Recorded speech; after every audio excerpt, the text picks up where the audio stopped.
됐고.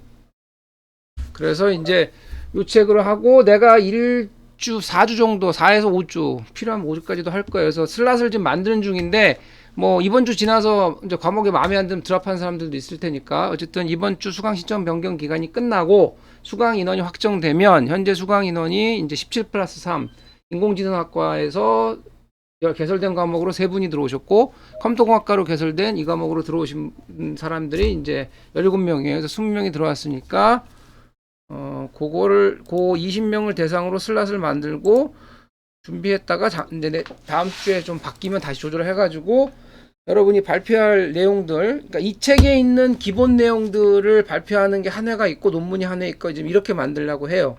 논문은 이제 내가 리스트업을 할 거고, 안 그러면 이 책에 있는 것만 갖고 해도 되고, 이 책 내용이 사실 그렇게 적지는 않거든요. 상당히 방대해서, 이거 뭐 해서 여러분들이 한 3, 40분 한 슬롯에 그 정도 발표하면 되니까 그렇게 하려고 하고 있고 그다음에 과제물은 특별히 뭐 레포트를 내지는 않고 중간 기말을 이제 전부 셀컴으로 낼 겁니다. 그래서 이제 어 내가 지금 잠깐 이 화면 상태로 좀 바꿀게요. 화면 공유를. 왜냐하면 이제 여러분 이 화면에다 내가 이제 강의록이나 이런 거 올려서 해야 되니까 공유로 지금 바꾸겠습니다. 그래서 현재 이 화면을 공유시킬게요.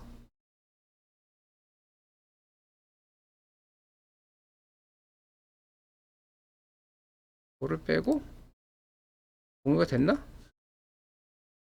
이게 잘 안 써가지고 나도 공유. 됐죠?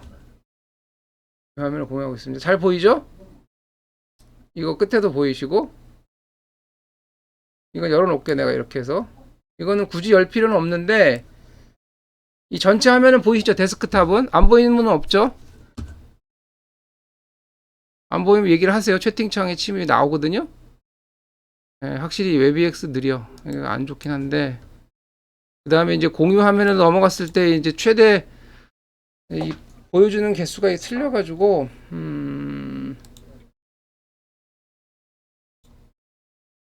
그래서 어쨌든 여기에다가 일단은 봅시다. 포탈에서 화면 잘 보이시죠? 공유한 거? 자, 나 지금 여러 개를 한꺼번에 조작을 해가지고 좀 헷갈려. 왜냐하면 왼쪽에서는 그 OBS를 열어가지고 이걸 전체를 지금 캡처를 하고 있고 나중에 유튜브에 올려놓을 거거든요. 여러분 블랙보드하고 다시 볼 수 있도록 지금 이 화면 나가는 걸 공유시키는 거를 웹EX 공유 자체는 기능이 너무 약해가지고 별로 쓸만하지가 않더라고요. 그래서 다 그냥 OBS로 녹화하는 게 제일 좋더라고요. 뒤에 어느 분 오디오가 켜져 있는 것 같은데? 오디오는 가급적이면 끄세요. 발표하실 거 않으시면 비디오만 켜놓으세요. 왜냐면 내가 여러분이 집중하는 거 이제 봐야 되니까 비디오는 맨데터리로 켜놓으시고 그다음에 만약에 오늘 준비가 안 됐다 그러면 뭐 어쩔 수 없죠. 근데 이제 그 비디오를 꼭 웹캐면을 준비해서 그걸 장착을 하시고 마이크는 가급적 음속을 해놓으십시오. 왜냐하면 여러분이 뒤에 소음이나 소리가 나면 발표 바톤이 자동으로 넘어가게끔 나 세팅을 해놨어요. 그러니까 다른 사람이 헷갈릴 테니까 필요하면 여러분이 오디오 켜고 얘기를 하시면 돼요. 질문도 버벌리 하시면 됩니다. 그냥 그 내가 카메라 위치가 별로 안 좋은가? 자, 그러고 공지사항은 이제 몇 개 나갔는데 블랙보드로 다 올릴 거예요. 내가 매 학기 과목할 때 공지사항은 항상 이 블랙보드에서 여러 개를 올리니까.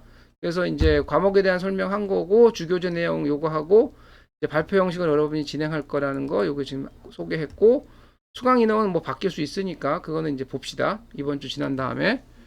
그다음에 웨비엑스 지금 다 들어와서 이제 보고 계시고 아마 공유자가 이걸 켜야 되구나. 16명이니까 이제 아직 세 분이 그러니까 오늘 좀 덜 들어왔어요. 뭐 할 수 없고 첫 수업이니까. 자, 이렇게 해 놓고 참가자는 내가 여기다 오픈할까요? 여러분 보실 수 있게. 이렇게 하면 되니까. 이렇게 하면 여러분 다 보이죠? 공유 화면에. 이걸 좀 올려야 되겠구나. 이렇게 해서 내가 OBS 녹화를 안 겹치게. 오케이. 자, 이렇게 해서 보고 계세요. 그다음에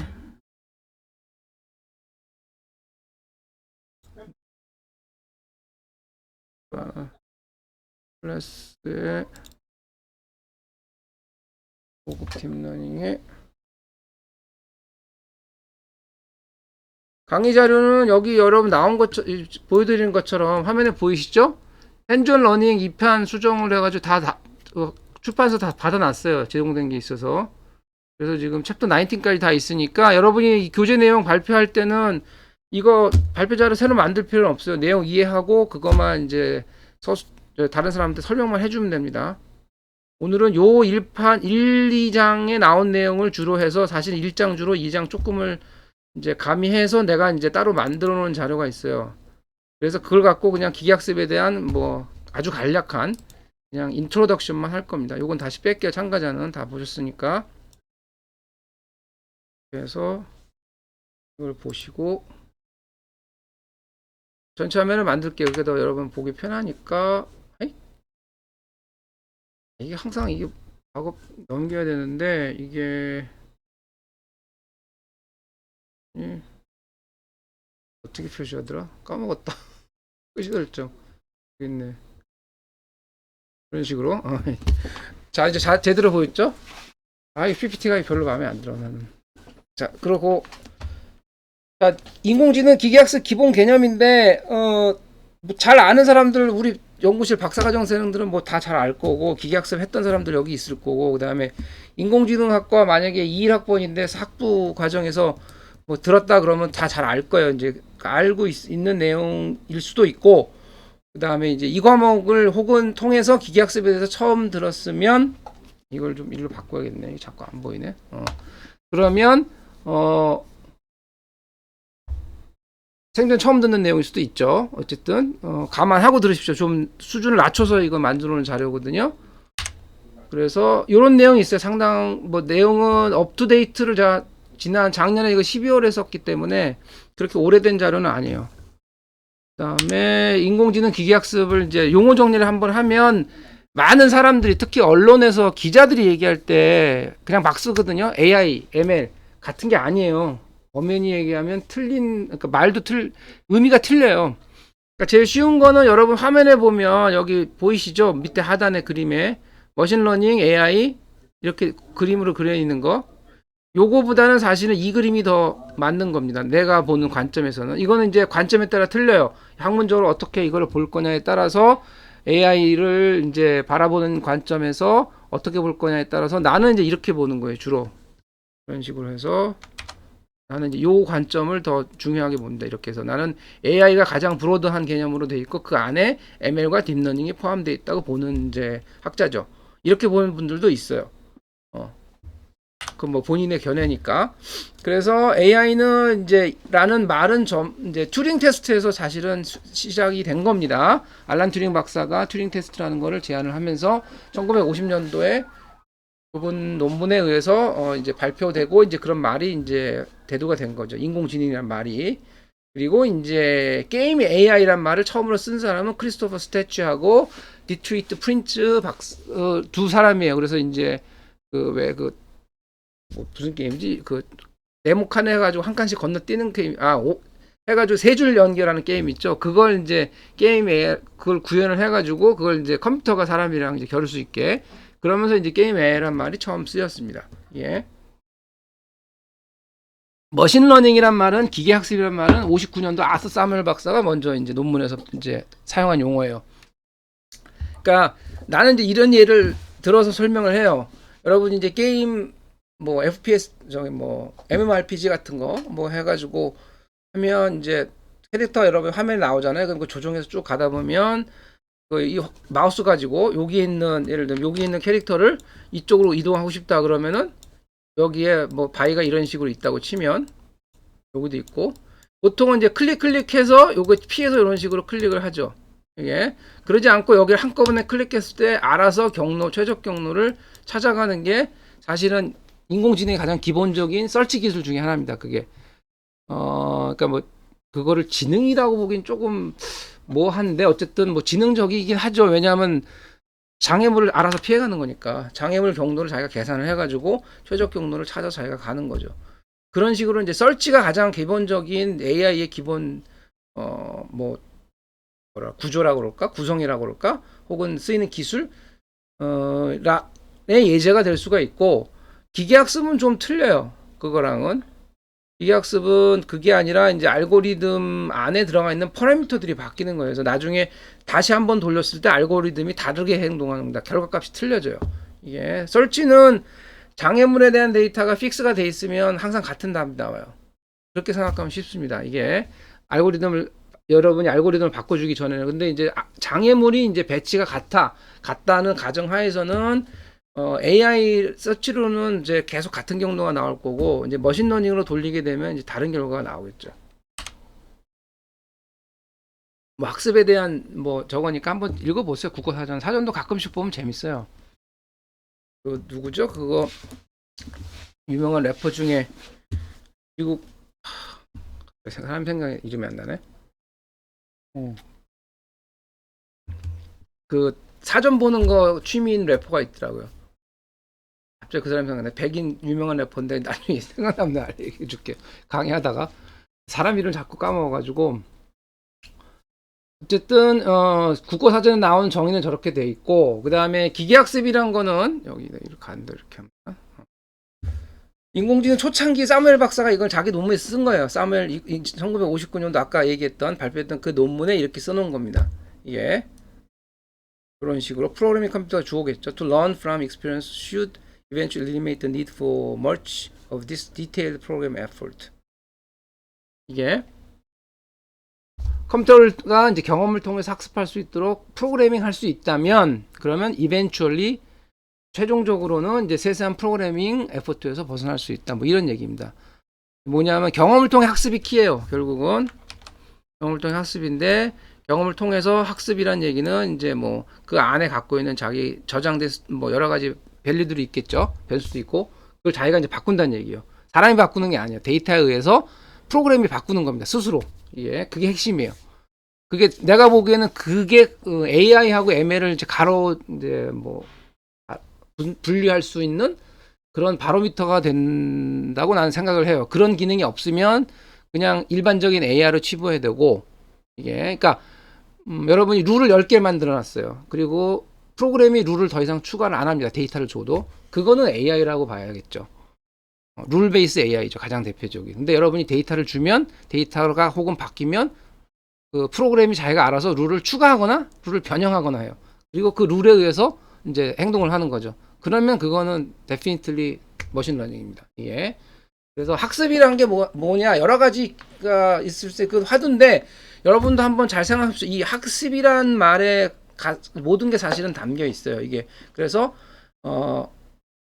나는 이걸 이제 베리어블로 정의를 하죠. 이게 변형할 수 있느냐, 바뀔 수 있느냐, 스스로 뭔가를 바꿀 수 있는 기능이 프로그램에 탑재가 되어 있느냐, 알고리즘을 통해서. 그러면 이제 그거를 이제 학습이라고 볼 수 있는 거죠. 이게. 그러니까 여러 가지 방법이 있을 수 있습니다. 굉장히 많은 방법들이, 기계학습이. 그래서 기계학습이 커버할 수 있는 데이터, 기계학습으로 할 수 있는 일들이 계속해서 늘어나고 있는 거예요. 물론 이제 오늘 이제 마지막에 내가 간단하게 이제 화두를 하나 더 던질 텐데, 우리가 어디까지 할 수 있느냐, 이런 것도 좀 생각해 볼 필요도 있어요. 가끔씩은 과연 우리가 이 컴퓨터라는 물건을 통해서 어디까지 할 수 있느냐, 얼마큼 할 수 있는 건지, 이런 것들도 이제 생각해 보면 재밌죠. 뭐 종류는 이래요. 이거는 기계학습을 이제 좀 디테일하게 들어가면 뭐 데이터의 종류에 따라서, 제공 방식에 따라서 분류하는 것도 있는데, 가장 일반적인 분류는 요걸 제일 많이 들어봤을 거예요. 여러분들이 지도학습, 그렇죠? 교사학습 혹은 이렇게 씁니다. 이게 지금 내가 쓰는 툴이 MS 툴인데, 이게 지금 인풋이 이게 영어만 돼요. 그래가지고 한글이 안 돼가지고 교사학습이라고 쓸 수가 없어요. 여기다가 이렇게 써야 돼. 이렇게 마우스로 태블릿처럼 교사학습, 혹은 이 앞에 B를 붙여서 비교사학습. 이게 비주도 학습이죠. 그거야. 슈퍼바이저, 언슈퍼바이저. 가장 특징은 뭐냐? 데이터를 줄 때 답을 주냐 안 주냐예요. 데이터에다 답을 혹은 레이블 혹은 리절트라 여러 가지 말로 부르겠죠. 그걸 붙여서 데이터를 던져주는 걸고 가지고 학습시키고 이제 테스팅해서 그걸로 쓰는 거는 지도학습입니다. 그런 형태의 알고리즘들은, 그러니까 이 슈퍼바이즈 러닝 계열의 알고리즘들은 데이터에 레이블이 있어야만 학습할 수가 있는 거예요. 레이블이 없는 데이터는 얘네들은 학습을 못합니다. 예, 비지도 학습은 반대겠죠. 레이블이 없는 데이터를 학습하는 거예요. 그럼 레이블 있는 데이터 주면 얘네들은 띄고 학습할 때도 있어요. 그거는 이제 코딩하기 나름이죠, 여러분들이. 그 다음에 이 중간에 걸친 게 있습니다. 데이터를 여러분 준비했는데 혹은 줬는데 섞여 있는 거예요. 레이블이 혹은 리절트가 있는 거 없는 거 막 섞여 있는 거죠. 그런 데이터를 줬을 때 그것도 이제 가지고 학습할 수 있는 알고리즘 계열을 준지도 학습 알고리즘이라 합니다.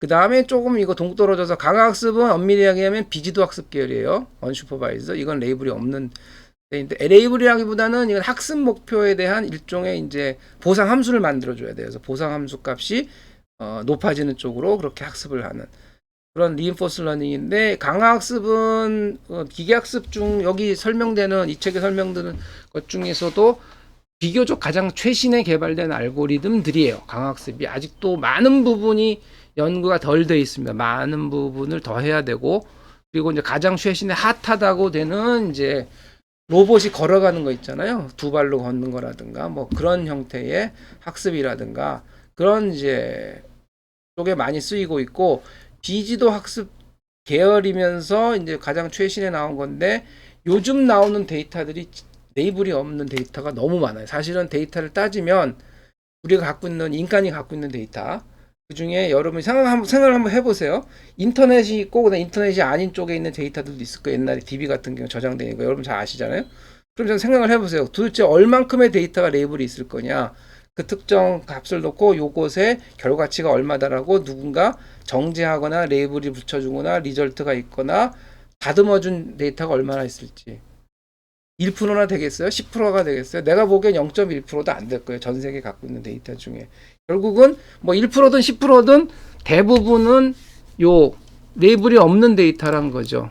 이게 요런 학습이 필요한 거. 그래서 이 강학습이 각광받는 거예요. 왜냐하면 우리가 데이터는 되게 많은데 그리고 계속 많이 생기고 있어요. 계속 지금 쌓이고 있는 거죠. 그런데 대부분의 데이터가 다듬어 정제되지 않은 레이블이 없는 데이터 훨씬 더 많으니까. 그래서 이제 강학습을 잘 디자인해서 구현하게 되면 좋은 결과를 얻을 수 있는 그런 영역들이 자꾸 이제 늘어나는 거죠. 예. 그 다음에 좀 다른 얘기긴 한데 다른 관점에서 이걸 생각을 해보면 사실 이 지도학습 계열은 앞으로 그렇게 더 많이 발전할 가능성이 그다지 많아 보이진 않아요. 내가 볼 때는 오히려 비지도 학습, 언슈퍼바이즈 특히 이제 리인포스 러닝 쪽, 딥러닝하고 리인포스를 이제 합친 쪽이에요. 그러니까 딥러닝인데 리인포스 계열로 해서 이제 같이 복합적으로 이제 설계해서 만든 알고리즘들이 이제 요즘 새로운 문제들 많이 풀어나가고 있죠. 하지만 여전히 슈퍼바이즈 러닝 많이 쓰이고 있습니다. 예. 그다음에 이제 경진대 같은 거 할 때도 당연히 슈퍼바이즈 러닝으로 대부분 하죠. 자, 그 다음에 제공 방식에 따라서 쓰는 건데 이제 배치 학습 온라인에서 무슨 차이냐? 데이터를 다 준비해가지고 딱 준비해서 세트를 해서 알고리즘한테 주고 이거 갖고 학습 테스팅 해라라고 주면 그게 배치 학습이에요. 근데 이제 데이터가 계속 스트림으로 들어오는 겁니다. 그래가지고 이만큼 띄어서 주고 또 띄어서 주고 또 주고 그러니까 컨티뉴어스하게 데이터가 들어오느냐 우리가 그러니까 예를 들면 대표적인 게 웹로그 같은 경우입니다. 그런 거는 완전히 데이터가 계속해서 웹서버를 이제 가동해가지고 로그를 받아 놓으면 그 서버가 가동하는 동안은 데이터가 계속 쌓이겠죠.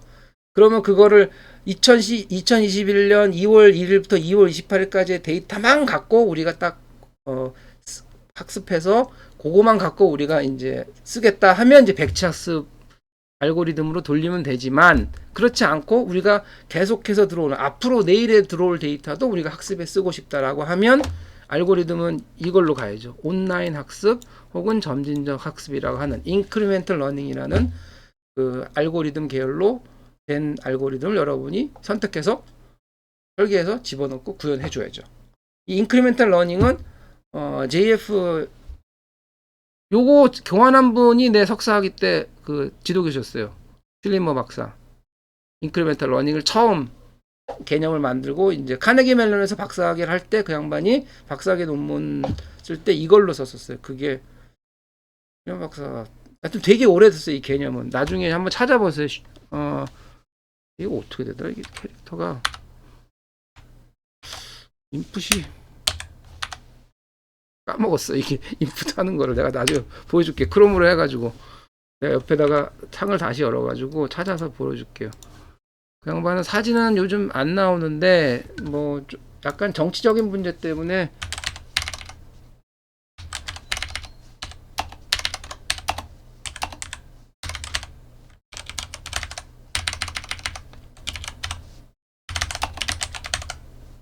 인크리멘탈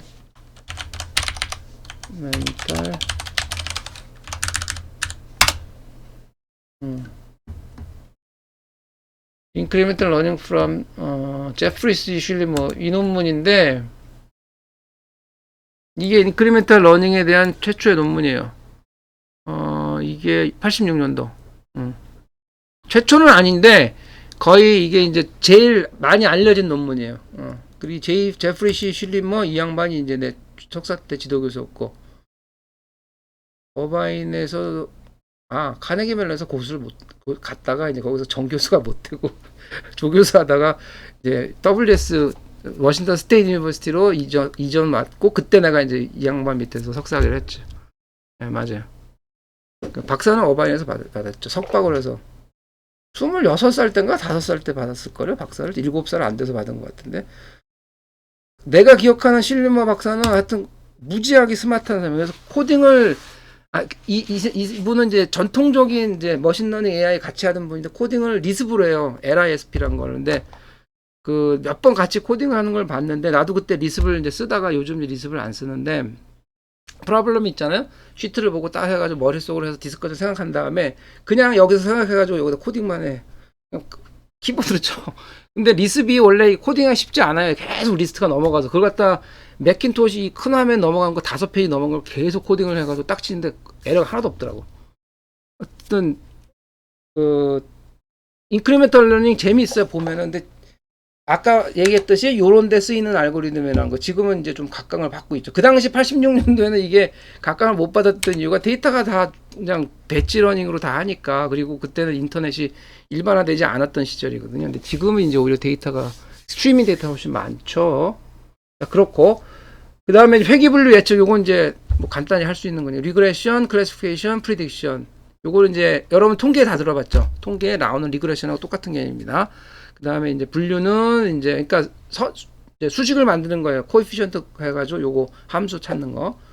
그 다음에 클래시피케이션은 이제 데이터가 뭐 2진이든 3진이든 분류된다고 하면 리절트가 예를 들면 레이블이 두 종류라고 치면은 그 바이너리 클래스죠. 그러면 이제 바이너리 클래스 데이터가 예를 들면 분포가 뭐 손바닥 이게 지금 왼손이 뭐 A 데이터 요거에 B 데이터로 써요. 그 데이터가 이렇게 돼 있으면 분류가 안 되죠. 이러면 어떻게 해야 돼요? 2차원 분류가 안 되고 이게 3차원에 이렇게 해서 여기 보면 만약 이렇게 또 이 사이에 비어 있잖아요. 이 공간을 잘라줘야죠. 이렇게 구분되어 있다면 데이터가 이렇게 이제 덩어리져 가지고 완전 이렇게 엉켜 있다고 치면 이거는 분류가 안 되겠죠. 그러면 비선형 분류해서 요거를 이제 자를 수 있는 요 선을 찾아내야 되겠죠. 뭐 그런 식으로 이제 요거를 구분할 수 있는 뭐 선이든 플레인이든 뭐 하이퍼 플레인이든 그걸 찾아내는 게 클래시피케이션이에요. 이게. 그 다음에 프리딕션은 이제 예측. 그러니까 이거는 레이블 값을 이제 리절트 값을 집어넣으면 속성 값을 그러면 이제 리절트 값을 찾아내는 거죠. 요거를 이제 리그레션 프리딕션은 요 클래시피케이션 리그레션을 변형해도 되고 그 다음에 요런 계열에 들어있는 가장 대표적인 이제 교사학습 알고리즘들을 이제 옛날 제일 처음 나왔던 것부터 디시전 트리인데 요거는 뭐 순서는 그렇지는 않습니다. 이제 근데 뭐 KNN 뭐 K 리얼스 네이버드 네이버 그다음에 그 리니어 리그레션, 로지스틱 리그레션, 서포트 벡터 머신, 뉴럴넷 이제 들어봤을 거예요. 여러분 이제 들어보실 거고 안 들어봤던 그런 알고리즘들이 있어요. 교사 학습에서 뭐 SVM 같은 경우는 뭐 처음에 나왔을 때 굉장히 이제 호응을 많이 받았고 지금도 많이 활용됩니다. SVM이 여기 계산 속도가 굉장히 빠르거든요.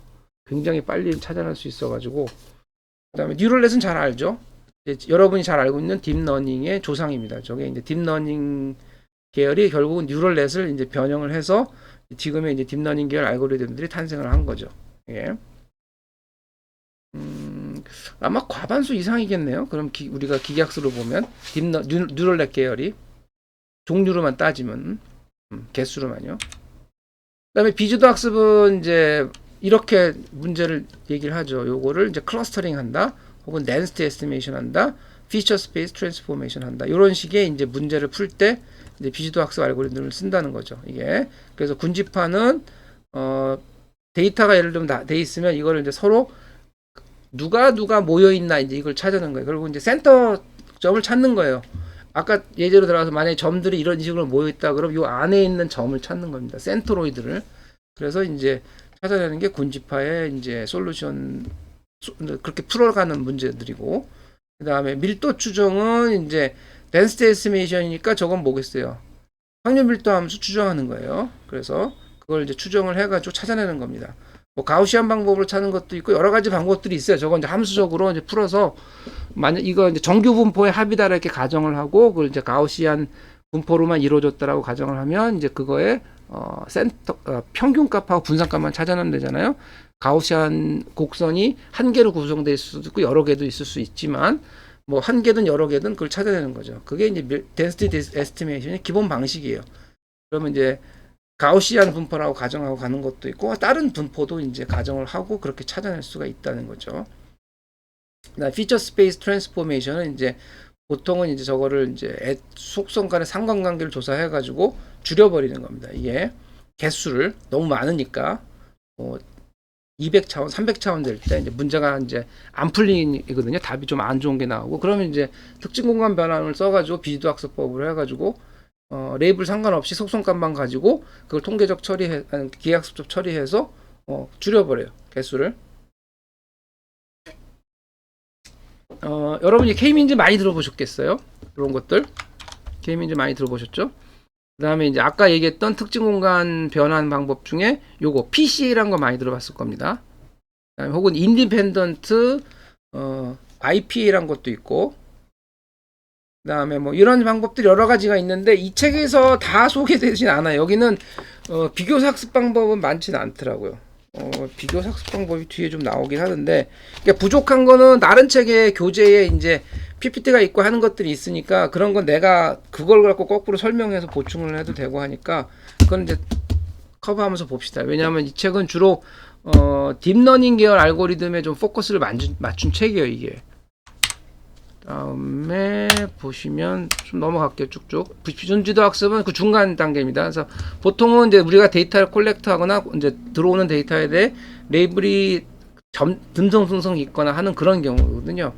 그러면 이제 이걸 처리를 해요. 이거를 이제 레이블 갖고 거꾸로 레이블 다 만들어서 붙여줄 건지, 아니면은 이제 어떤 방식, 전부는 다른 방식으로 처리할 수도 있죠. 거꾸로 이제 레이블을 다 띄워버리고 처리할 수도 있고, 아니면 그대로 두고 처리하는 방법들도 있어요.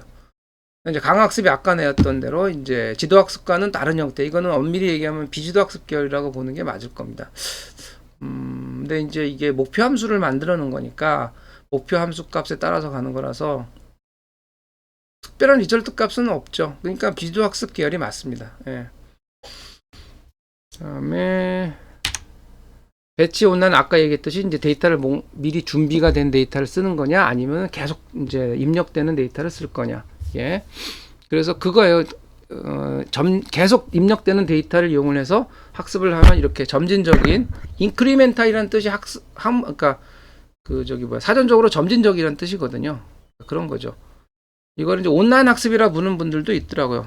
그래서 뭐 같은 말이에요. 온라인 학습, 인크리멘탈 러닝 다 같은 말입니다. 점진적 학습 세 개가 다 같은 말이에요. 보통은 여기 나온 것처럼 이걸 쪼개요.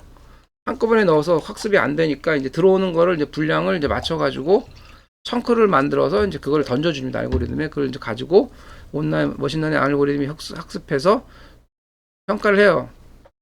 그 전 거하고 왜냐하면 계속 학습을 하잖아요.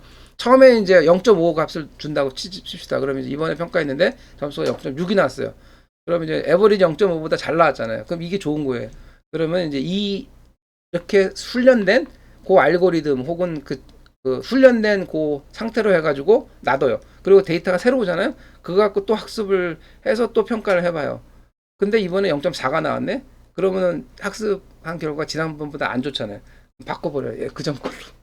그 다음에 또 새로 데이터가 들어오잖아요. 그걸 또 학습도 해서 해봐야 하는데 0.7이 나오네요. 0.6보다 좋아졌으니까 이번 거 버려요. 이런 식으로 해서 계속해서 알고리즘을 새로운 데이터 갖고 학습을 시키는 겁니다. 그리고 분석해서 계속 이거를 돌려주는 거죠. 예.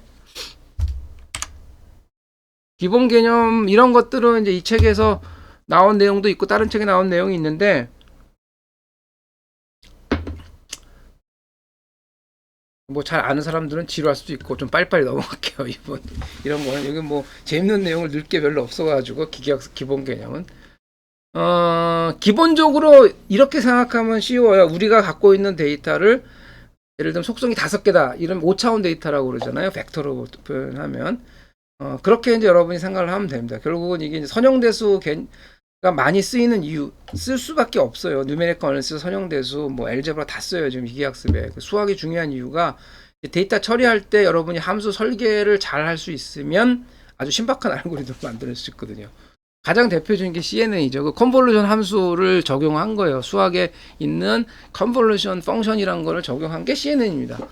그걸 해서 이제 9개 점에 있는 거를 하나로 축약을 해가지고 그걸로 학습을 시켰더니만 학습도 빨리 되는데 잘 맞추는 거예요. 그래서 이제 CNN이 이제 확 이제 많이 사용되고 그랬었죠.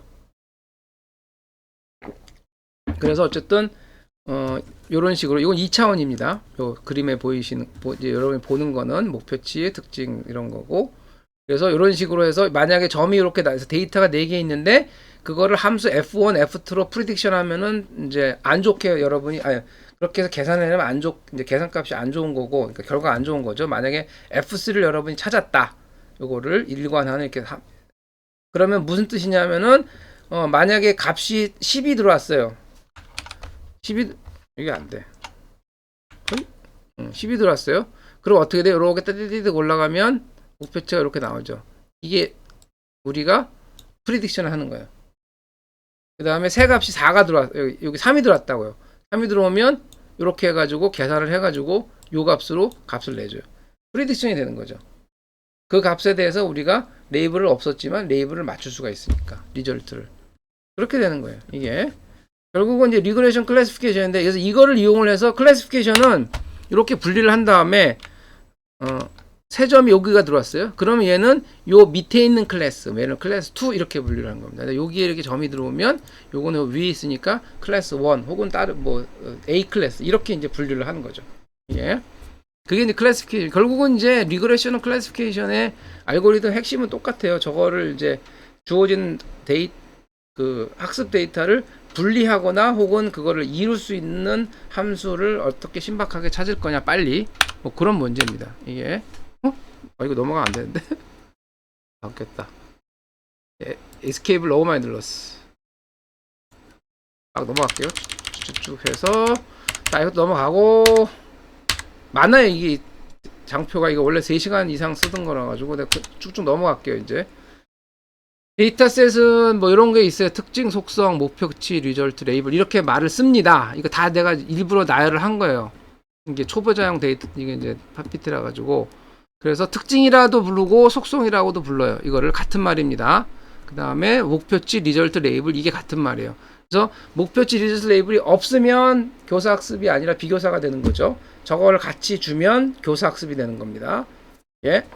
그래서 특징을 이루는 혹은 속성을 이루는 데이터가 몇 차원이냐? 5차원이면 5차원 벡터죠. 이게 이 그림에서는 이게 1차원인 거예요. 여기 x 하나로 돼 있으니까.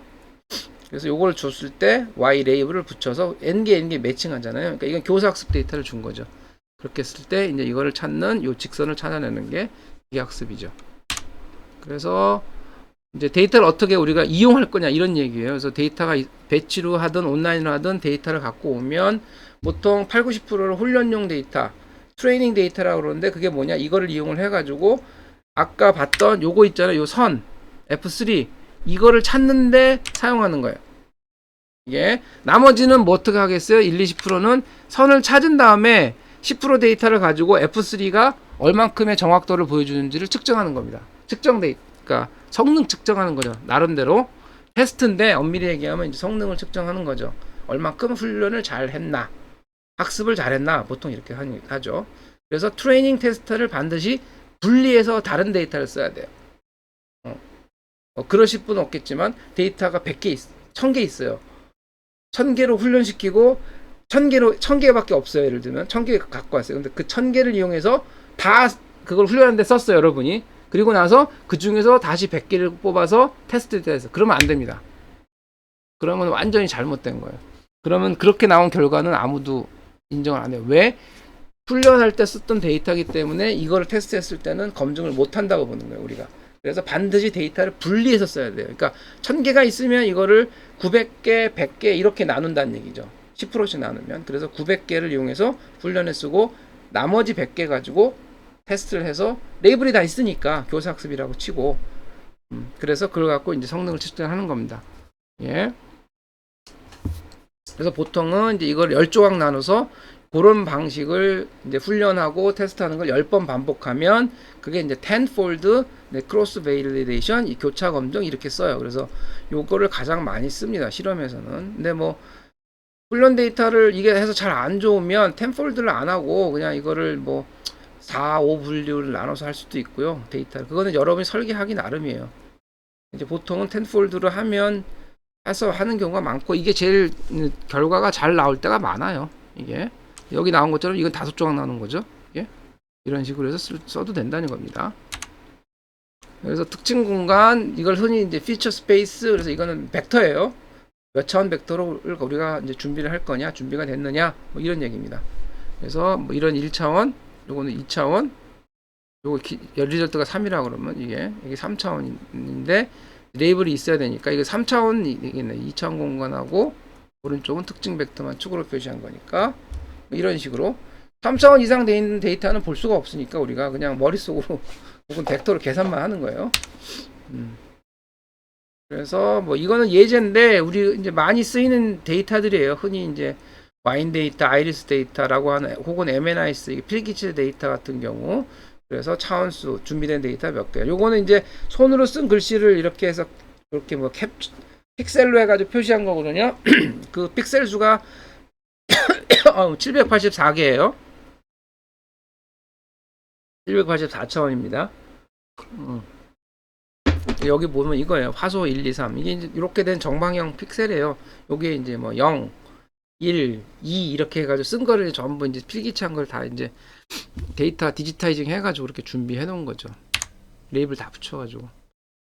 공간 변환하는 이유는 원래 이제 원래 쓰는 이유는 이제 이거를 직선 모델을 적용을 하면 75% 에큐러시가 한계인데 공간 변환을 해버리면 100% 에큐러시도 나오는 경우도 있고 어쨌든 정확도가 높아져요. 보통은 특정 공간을 변환을 해가지고 원래 넌 리니어하게 풀 수 있어요. 풀 수 있는데 넌 리니어하게 비선형으로 풀 수 있는 문제를 공간을 변환해가지고 차원을 축소시켜버리면 이게 선형 분리 불가능 문제로 바뀌는 거예요. 문제를 바꾸는 거예요.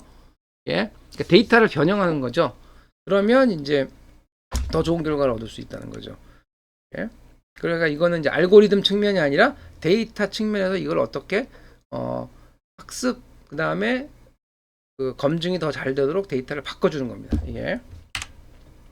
그 다음에 이제 리프레젠테이션 러닝이란 거는 뭐냐 하면 이제 특징 공간 아까 얼만큼 줄여야 될지 모르잖아요. 예를 차원수가 100인데 이거를 40으로 줄이기 좋은지 90이 좋은지 50이 좋은지 모르잖아요. 그걸 학습시키는 거예요. 그걸 학습을 통해서 찾는 거예요. 몇 차원으로 줄이는 게 좋은 건지 혹은 여기 중에서 어떤 속성만 남겨서 우리가 학습에 쓰는 게 좋은 건지 하는 걸 찾아내는 게 그거를 이제 리프레젠테이션 러닝이라고 그래요. 이게 보통은 이제 딥러닝 안에 포함되어 있어요. 이런 기법들이 리프레젠테이션 러닝 기법들이 그래서 은닉층 신경망을 이제 찾아서 이거를 계층적인 특징 공간을 자동으로 해서 얼만큼 이거를 이제 연결 그 오리를 갖다 줄여야 되는 게 좋은지 그래서 뭐 저급 특징에서 고급 특징으로 어떻게 가는 게 좋은지 이런 것들을 이제 자동으로 이제 데이터를 통해서 이제 당연히 그 안에 이제 포뮬러가 있죠. 계산식에 따라 가지고 데이터를 피딩을 해주면 여기서 계산해 가지고 자기가 이제 연결을 자꾸 바꿔주는 겁니다. 자동으로.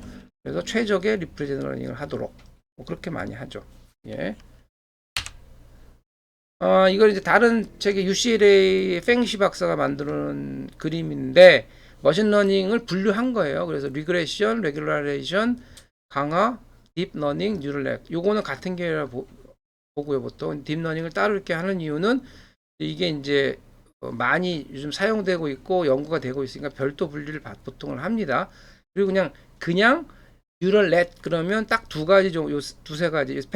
퍼셉트론 안 쓰니까 이게 최초의 뉴럴넷 알고리즘이에요. 퍼셉트론이 뭐 잘 아시다시피 그리고 이제 백프로포게이션 그다음에 하필드 네트워크가 나왔고 세 가지 정도만 그냥 일반 뉴럴넷이라고 하고 결국 뉴럴넷 계열이긴 하지만 이제 딥러닝 부르면 이런 것들이 있어요. 딥 뉴럴넷. 그래서 이제 은닉층이 하나 이상인. 이건 은닉층 하나거든요. 백프로포케이션은 층이 3개예요. 인풋, 아웃풋, 이제 은닉층 이렇게 3층. 3층 이상인 거는 딥입니다. 4층부터 딥이에요. 은닉이 2개니까.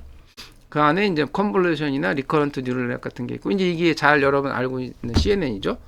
그다음에 딥 빌리프 네트워크, 딥 불츠만 머신, 딥 리인포스 러닝들이 들어가 있어요. 이게 이거는 뭐 아키텍처 구조를 보면 요거는 빼고 불츠만하고 빌리프 머신들은 이제 뉴럴넷 계열이에요. 이렇게 층으로 되어 있는데 이거 불츠만 머신 같은 건 2층으로 되어 있습니다. 그럼 은닉층이 어디냐?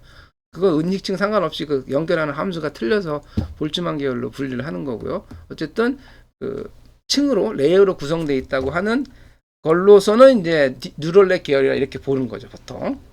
그다음에 이제 리인포스먼트 러닝은 보통 아까 얘기했던 학습 목표. 그걸 이제 내가 함수라고 불렀잖아요. 그때 이제 Q 함수 보통 이렇게 불러요. 그래서 그 이름을 써가지고 Q 러닝 이렇게 붙입니다. 그래서 이게 확장돼가지고 두 개가 개념이 합쳐져서 딥 리인포스먼트 러닝이 요즘 핫 이슈 중에 하나죠. 그 다음에 이제 이쪽에 있는 것들은 이걸 트래디셔널 이제 머신러닝에 많이 들어가요. 요게 아까 요 리그레션까지 해서 그다음에 바이시안, 디시전 트리, 앙상블, 뭐 디멘전 리덕션 이건 차원 축소하는 거. 그다음에 인스턴 스페이스 아까 얘기했던 K-네이버, 그다음에 클러스터링 등등등 이런 식으로 이제 알고리즘들이 구분되죠. 요거 비교사 학습 구분되고. 이거는 내가 그때 원래 쉬어가는 시간이었어요. 이게 지금 그래서 지금 50분 지났잖아. 이게 원래 내가 이거 설명을 다른 데 가서 할 때 되게 천천히 했거든요. 그래가지고 이걸 1시간 10분대 해야죠 하고 넣는 건데 이제 이 사람은 다 알죠? 튜링 박사, 알란 튜링. 그 다음에 이게 이제 그때 내가 다시 이제 업데이트 해본 건데 1912년 6월 23일 출생, 54년 6월 7일 사망. 그래서 뭐 6월로 보면 42살에 이제 돌아가셨지. 사망. 자살로 돼 있습니다. 현재는 그다음에 2차 대전 때요. 독일군이 썼던 암호기 이름이 애니그마죠. 이거를 이제 수학 계산기로 컴퓨터로 푸는 이제 기계를 만들었어요. 이게 이제 세계 최초의 전자식 컴퓨터 컬러서스. 그래서 이 컬러서스를 이용을 해서 애니그마 암호를 해서, 그러니까 그때는 이제 주파수가 없이 그냥 한꺼번에 나오잖아. 때때때때 모르스 모르죠. 그러면 그걸 ABCD는 다 아니까 가블링 돼 있겠죠. ABCD가. 그럼 그걸 이제 컬러서스에 넣어주면 얘가 그걸 독일말로 바꿔줘요. 맞춰가지고. 그래서 이제 그 컬러서스를 이용해서 애니그마를 무력화시켰죠. 그래서 저게 이제 중요한 역할을 한 거는 유보트에서 애니그마를 이용을 해가지고 이제 암호문을 전송해서 자기 위치를 알려주고 공급선한테 위치를 알려주면 공급선이 가서 기름하고 이제 음식을 줘야 잠수함이 또 집에 밑에 들어가서 이제 공격할 거 아니야. 어뢰도 줘야 되고. 그거를 이제 영국이 이제 군함 가지고 다 차단했던 게 43년도부터예요. 그 다음부터는 이제 잠수함이 떠서 무선 통신 때리면은 영국이 훨씬 빨리 가니까 배가 좋으니까 독일 거보다 잽싸게 가가지고 거기다 폭내 몇 개 떨어뜨리면 유보트 그냥 박살 나는 거죠. 들어가면 뭐예요? 폭내 갖고 깔아버리면 그냥 박살 나니까. 그래서 이제 그 영국 그러니까 해상봉쇄라고 그랬던가 그게 이제 본격적으로 풀린 시기가 저거야. 43년 이후부터. 그 전에는 못 풀었어요, 사실은. 잠수함이 다 그냥 상선마다 어뢰로 다 깨부셔가지고 상당히 고전을 했다고 저게. 애니머가 나 박물관 나오는 거 봤는데 저거 요즘 거래하더라고요. 옥션에서. 꽤 비싸게 팔리는데 저게. 몇 개 남아있대요 아직. 실제 기계가. 독일에 또 워낙 그걸 튼튼하게 만들어가지고. 그 다음에 뭐 52년 1월 달에 이제 그로스 인디센스는 뭐냐 하면 저때 이제 재판을 받은 거예요. 유죄 판결 받은 게 이제 동성애로 해가지고 그 동성애자인 게 이제 경찰에 형사가 밝혀가지고 그래서 이제 재판에 회부해서 유죄 판결을 받고 유죄 판결에 의해서 감옥에 갈 건지 아니면 이제 화학적 거세라고 그러죠. 그거를 할지 결정을 하러 가지고 이제 주사약을 선택해서 그걸 갖다가 여기 보면 이제 딱 2년 있죠. 2년 있다가 이제 자살한 거예요. 그리고 이 유죄 받은 게 13년에 파든이 뭐냐면 그거예요. 그게 그때 이제 유죄가 무죄로 바뀐 건 아니고 사함을 받은 거죠. 사면, 대사면이라고 하죠. 23년에 받았다고. 그러니까 그때까지는 이제 영국 정부에서 모든 정보를 이제 숨기고 있었던 거예요. 모든 내용. 그러니까 컬러서스가 세계 최초의 전자식 컴퓨터라는 게 알려진 게 이 이후예요. 23년 이후. 그전에는 여러분 교과서나 다른 책 보면 미국 컴퓨터로 돼 있는데 그게 아니에요. 그것보다 거의 1년 반 정도 빨리 만들었어요. 컬러서스가. 예, 그 다음에 여러분이 알고 있는 컴퓨터 사이언스, 아티피셜 인텔리전스라는 학문을 이제 기초를 만들고 모든 걸 만들었죠. 그러니까 이 사람도 박사를 28살 때 받았나? 7살 받았나? 그래서 한 학문적으로 이제 한 게 한 30년 되니까 그 사이에 이제 컴퓨터 사이언스를 만들어 놓고 죽은 거예요. 그러니까 이거는 이제 한번 보세요. 안 보셨으면 이미테이션 게임 되게 재밌어요. 그래서 베네딕트가 나온 컴퍼비치가 나오는 영화 중에 좀 뭐라 그러냐? 이건 히스토리 베이스 영화니까. 근데 이제 투링 박사에 대한 영화가 여러 편이 있었는데 그 중에서 가장 사실에 가깝게 만든 영화예요. 예. 여기 써놓은 게 요거다. 애니악 45년. 이 미국서 만든 컴퓨터거든요. 그 전에 요거를 세계 최초의 전자식 컴퓨터라고 했다고. 자, 신경망은 이제 넘어갈게요. 간단하게. 이건 어차피 나중에 이제 책에서 자세하게 얘기를 해드릴 테니까. 여러분, 어떤 사람이 뭐, 세미나 할 수도 있고, 내가 더 설명을 덧붙일 수도 있으니까. 그거만 일단은 보십시오. 퍼셉트론이에요. 요거는 퍼셉트론이고요. 레이어가 2개입니다.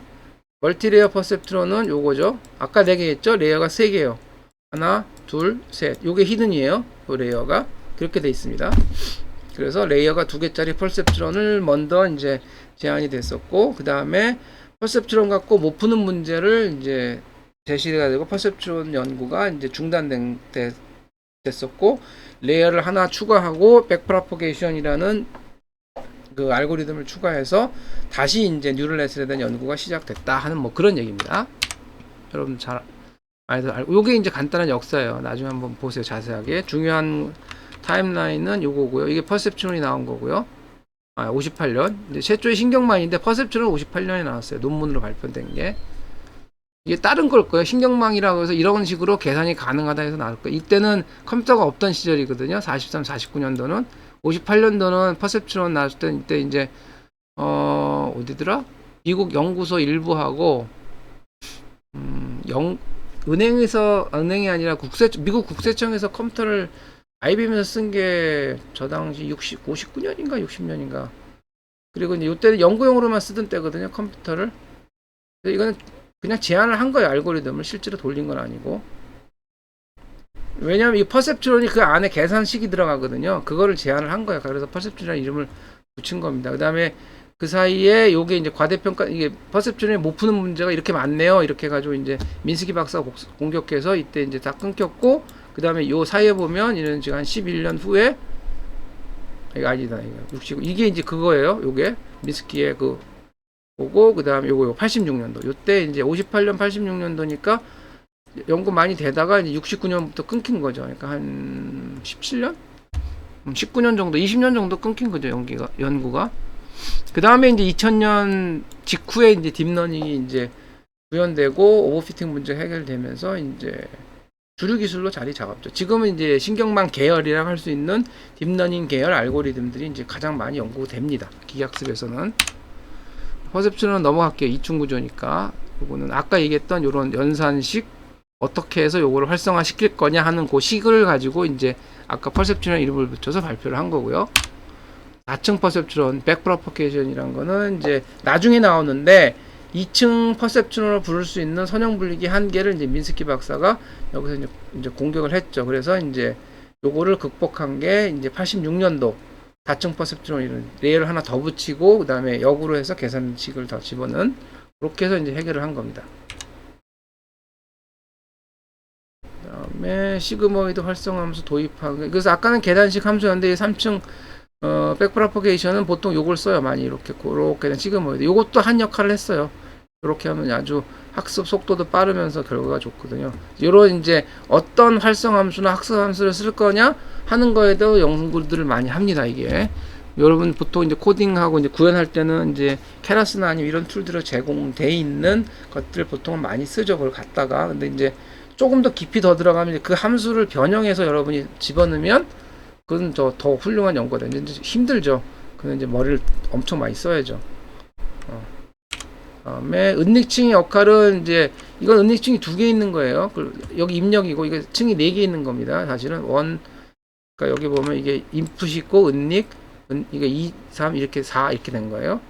그래서 요거를 이제 어떤 은닉층의 특징 공간을 어떻게 가져갈 거냐, 이거를 이제 아까 얘기했던 피처 러닝이라고 하는데 리프레젠테이션 러닝이라고 그랬죠. 그래서 그거를 이제 딥러닝에서 많이 이 기법들을 채택해서 쓰고 있어요. 특징 추출기를 기법을 써서 은닉층을, 그러니까 은닉층 여긴 2개만 그림 그려놨는데 뭐 그냥 많이 쓸 수도 있죠. 은닉층을 갖다가 10개, 20개, 뭐 100개 계산은 많이 걸리죠. 수렴할 때까지. 근데 요즘은 컴퓨터가 이제 많이 싸졌으니까 그래서들 많이 계산을 합니다. 은닉층을 넣어서. 다음에 오류 역전파를 이용한 학습. 자꾸 이게 넘어가네. 미안해요. 자꾸 이거 에스케이프 키를 잘못 눌러가지고 쭉 다시 넘어갈게요. 거의 다 이제 지루한 부분 다 지나갔고 개념만 간단하게 짚는 겁니다. 여기에 이게 더 깊이 들어가야 되거든요. 이 챕터별로. 그것들은 그때 여러분이 세미나 할 때나 아니면 내가 필요할 때마다 시간을 더 슬롯을 마련해가지고 더 깊이 들어가서 그때 설명을 할 거고, 지금 이렇게 강의식으로 해서 하긴 하는데 내가 여러분 세미나 할 때든 여러분 세미나 하고 툴들 같은 거는 내가 지금 계속 다 써보고 있으니까 뭐 케라스부터 웨카 같은 거 그걸 써서 이제 데이터가 많은 건 이제 우리가 수업 시간에 못 하니까 이제 그걸 이제 줄여가지고 이제 간단하게 이제 수렴하는 것들 미리 준비했다가 학습된 걸 갖고 이렇게 보여줄게요. 어떻게 계산이 돼서 나온다 하는 것들. 실제로 보면 재미있습니다, 이게. 요거는 이제 아까 얘기했던 오류 역전파의 학습 알고리즘, 이제 스타캐스틱 경사 하강법. 이건 결국 미분 쓰는 거거든요. 미분. 그래서 요거를 이제 어떻게 이제 들어갔는지. 식은 이렇게 돼 있는데 원래 다른 식이 들어가 있어요. 이거는 슈도 코드로 표현하는 이렇게 된 거고요. 예. 그다음에 딥러닝의 배경은 이건데 이유는 왜 딥러닝이 안 됐냐. 그러니까 그 레이어가 3개잖아요. 그러면 이제 당연히 레이어 더 넣을 수 있죠. 설계에서. 근데 넣었는데 80년대는 이렇게 해서 레이어를 4개, 5개를 넣어봤더니만 5개, 6개 넣으면요. 계산이 많아가지고 이게 안 끝나. 이 당시 컴퓨터 갖고 이 컴퓨터 더럽게 느려가지고. 그래서 깊은 신경만 아이디어가 있었지만 이거를 이제 실제로 그러니까 테스팅을 못 해봤어요. 그래서 소멸 문제라든가 작은 훈련 집한, 특히 이거 과다한 계산 시간 때문에 아이디어가 있어서 넣었는데 이게 도대체 되는 건지 안 되는 건지 손으로 해서 풀 정도의 수학 실력 가진 사람들은 없었고요. 과다한 계산 그건 힘드니까 그래서 계산해가지고 증명하면 되는데 이게 학습해가지고 된다는 거를 그게 안 되는 게 컴퓨터가 너무 느려가지고. 그 다음에 이 문제도 컸어요. 그래서 소멸 문제도 있고 그 다음에 데이터도 별로 없었고. 사실 이건 큰 문제가 아닌데 이게 사실 제일 큰 문제예요. 이게 그다음에 이게 2번째 문제고. 그래서 결국은 요거 뭐야 이거 활성함수 규제 기법. 그래서 오버피팅을 해결할 수 있는 그 그레디언트 소멸 문제를 해결할 수 있는 그런 기법들이 개발이 됐어요. 드디어 함수를 바꿔가지고. 그래서 이제 그리고 이제 컴퓨터가 이제 싸졌습니다. PC도 이제 많이 이제 성능이 좋아지고 그걸 엮어서 이제 클러스터로 해가지고 클러스터로 해서 거기다 이제 던져서 분산으로 계산하면은 얘는 이제 층으로 돼 있으니까 레이어로, 그럼 한 레이어에 들어있는 거를 각각 노드를 갖다가 다른 컴퓨터에서 계산하면은 계산을 빨리 할 수 있잖아요. 한 컴퓨터에서 하는 것보다. 그런 식으로 해서 이제 클러스터에서를 통해서 이제 뉴럴넷을 계산을 이제 빨리 할 수 있는 그런 이제 뭐라고 해야 미들웨어? 하드비 대표적이었는데 뭐 그런 게 나온 거예요. 그렇게 해서 이제 쓰다 보니까 그 다음에 이제 GPU도 많이 좋아지고, GPU는 이제 그 안에 조그만 CPU가 많이 들어가 있는 거죠. APU라고 해야 될까?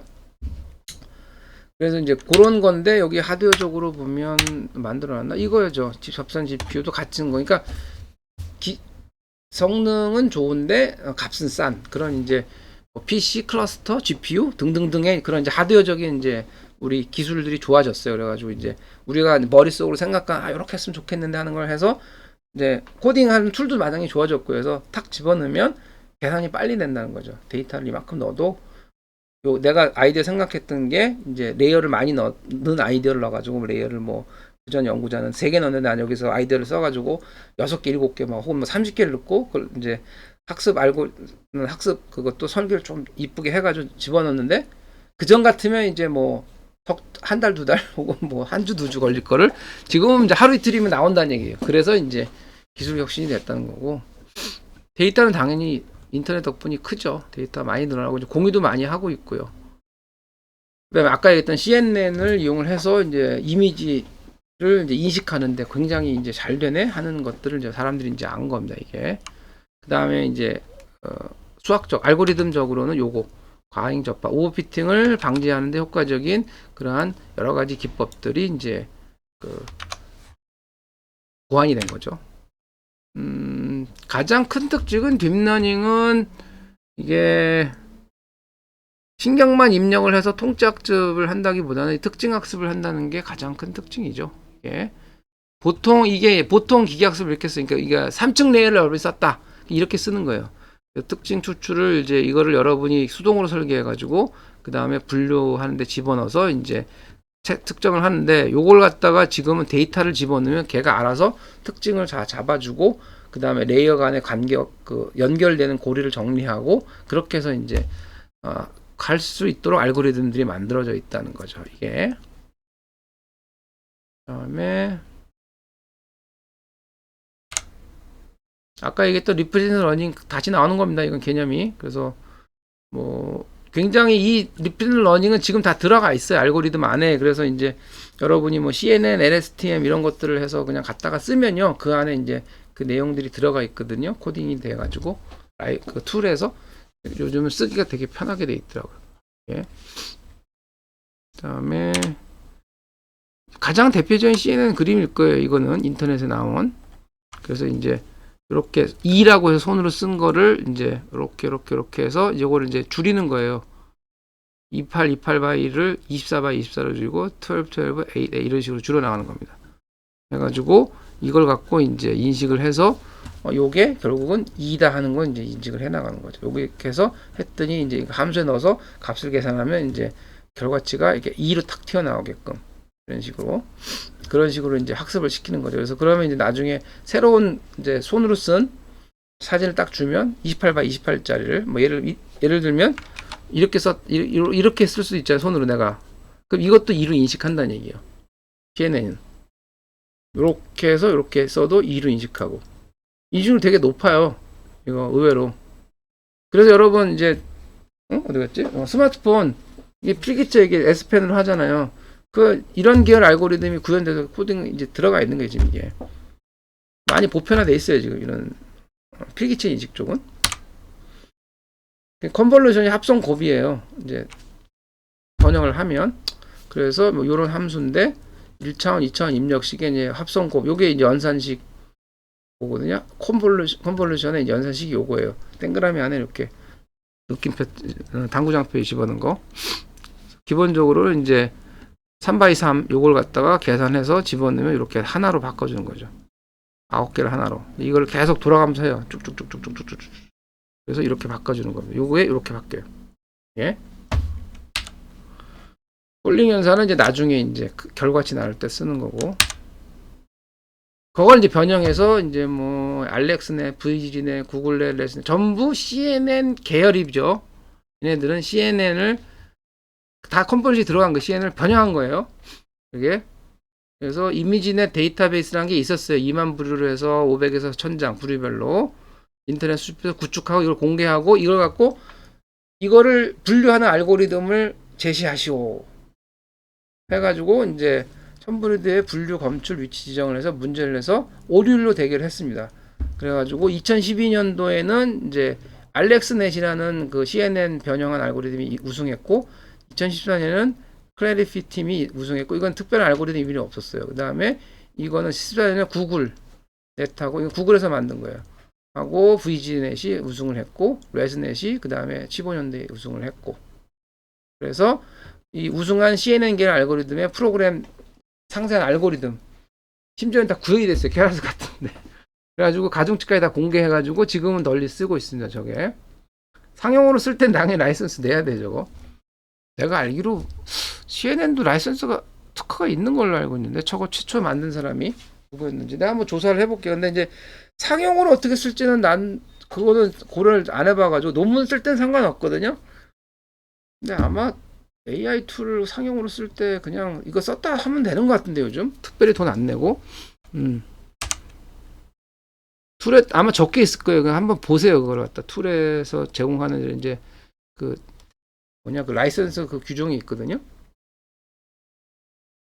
함수 이런 건 넘어갈게요. 설명하자 보면 한도 끝도 없으니까 지금 벌써 1시간이 넘었는데 계단 함수 뭐 시그모이드 함수 여러 이게 계단 아까 여러분 딱 들었죠. 퍼셉트는 쓰던 거예요. 요게 이제 백프라포이스든 시그모이드 요렇게 된 게 정식 명칭은 로지스틱 시그모이드예요. 그 다음에 이제 하이퍼볼릭 탄젠트 소프트 플러스 렉티파이어 등등등 더 있어요. 요거만 연구하시는 분들도 있거든요. 함수만 해가지고 누가 어떻게 했을 때 더 좋은 결과를 보여줄 거냐 뭐 이런 것들이요. 그다음에 딥러닝이 강력한 거는 그 컨볼루션 영상 연산에 의해 가지고 특징 추출 분류가 한꺼번에 된다는 겁니다. 어디를 이제 봐야 될지 그 특징을 자동으로 이제 정리해주고 나머지는 버리는 거예요. 한마디로 이게 간략하게 요약을 잘 해주니까. 그다음에 아까 얘기했던 저급 고급 특징들의 어디를 이제 집어넣어서 그러니까 데이터를 어디를 이제 고기를 이제 고려해야 될지에 대한 특징 추출 부분 최초로 그다음에 마지막으로 이걸 가져와 가지고 이제 이걸 집어넣어서 얘가 뭐다라고 이제 분류해 주는 거까지 이제 이걸 전체를 데이터만 넣어주면 이거 흘러가면서 계산을 해서 전부 다 자동으로 계산을 해주니까. 그다음에 은닉증 개수인데 20개고요. 실선은 10개고 그래서 20개가 좋아요. 더 부드럽습니다. 이게 뭐 부드러운데 뭐 이게 20개보다 200개가 그러니까 30개, 40개, 100개, 200개가 더 좋겠죠. 그렇게 해서 보시면 될 거고. 근데 계산량이 이게 되게 많이 늘어나요. 100개 정도 하면 진짜 많이 늘어나는데 아직 그건 나도 못 해봤어요. 이걸 100개 이상을 넣어가지고 온닉층을 많이 해가지고 하는 실험을 못 해봤어요. 아직 우리가 제대로 된 클러스터 기계를 못 가지고 있어가지고 이제 딴 데서 해놓은 리포트를 보면 100개 넘어가면은 뭐 괜찮은 결과가 나오는 그런 문제들도 있더라고요. 이게 그건 여러분이 만약에 그런 클러스터링 좋은 클러스터링 리소스를 갖고 계시면 테스트 해볼만 할 거예요. 왜냐하면 인공지능 툴에서 그냥 계산해서 파이썬 코드에서 불러가지고 집어넣으면 되거든. 레이어를 쭉 넣어서. 그러면 코딩 했을 때 몇 주 더 안 들어가니까. 그 다음에 아까 얘기했던 이미지넷의 이제 가장 특징적인 면을 이제 담은 거고요. 그 다음에 요거는 이런 거고. 그 다음에 정보 분석 기계학습인데 이게 이제 거의 중간에 다 넘어갔으니까 정보가 이렇게 되잖아요. 정리 안 된 데이터를 뭔가 처리를 해서 뭐 예를 들면 통계를 해서 평균치라고 합시다. 그럼 에버리지 값이 나오면 그게 인포메이션이 되는 거죠. 예. 요 프로세싱을 이제 기계학습을 하게 되면 요 인포메이션이 아까 얘기했던 순으로 하는 뭐 이런 요거를 2라고 인식하는 숫자 2라고 인식하는 그런 이제 정보가 되겠죠. 이걸 아스키 코드나 아니면 숫자로 바꾸면 2가 되니까 디지트로 하면 10이 되는 거죠. 원래는 이런 그림이었는데 이걸 갖다가 바이너리로 바꾸면 10이 되잖아요. 1방. 이렇게 해서 바꿔주는 과정이 이게 이제 인포메이션이 된 거죠. 이거는 이제 이미지고 이렇게 해서 이렇게 요거는 글씨가 안 이쁘네. 1방 그래서 숫자 2고 그런 겁니다. 그 다음에 사령부나는 뭐 그러니까 미국은 2018년 말 2019년부터 우리나라는 올해부터 뭐라고 또 하는데 그러니까 기계학습을 굉장히 비즈니스에서 많이 쓰기 시작했어요. 폭발적으로. 코로나 때문이기도 하고요. 사실 코로나 때문이 커요. 왜냐하면 사람을 이제 못 만나니까 비대면을 뭔가를 해줘야 되는데 그러려면 이제 지능적인 서비스를 해줘야 되거든요. 이제 결국 스마트란 말을 쓰잖아요. 스마트가 결국 지능적인 서비스잖아요.